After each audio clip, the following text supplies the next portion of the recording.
Avec ce premier livre, Quand les Bretons peuplaient les mers, ce que j'ai voulu montrer, c'est que dans la conquête du monde par les Bretons, entre le XVe et le XVIIIe siècle, il n'y a pas eu simplement que des phénomènes d'expansion économique.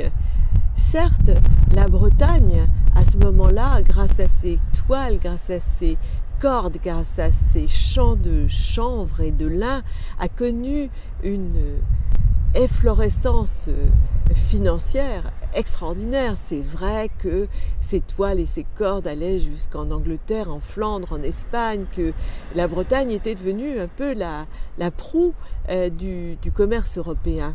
Et en atteste, comme je l'ai montré, ces chapelles, ces églises phénoménales, cette somptuosité architecturale des manoirs qui surgissent un peu partout.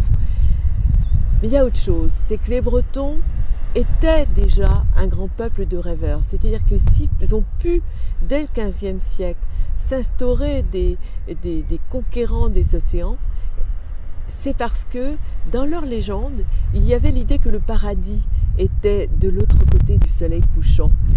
Ce sont les mêmes hommes qui sont allés à la conquête des Mascareignes dans l'océan Indien, qui ont été parmi les plus hardis capitaines de la Compagnie des Indes, qui ont été ces corsaires fabuleux qui nous font toujours rêver, comme Duguay-Trouin par exemple, le Malouin, et les mêmes dont les ancêtres ont écrit les chevaliers de la table ronde, toutes ces légendes extraordinaires de Tristan et Iseult, de Perceval le Gallois, toutes les légendes arthuriennes.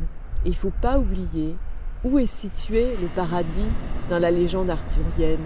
Il est situé de l'autre côté du soleil couchant, au bord de l'océan, au fond de l'océan plutôt, derrière le soleil couchant, dans une île perdue.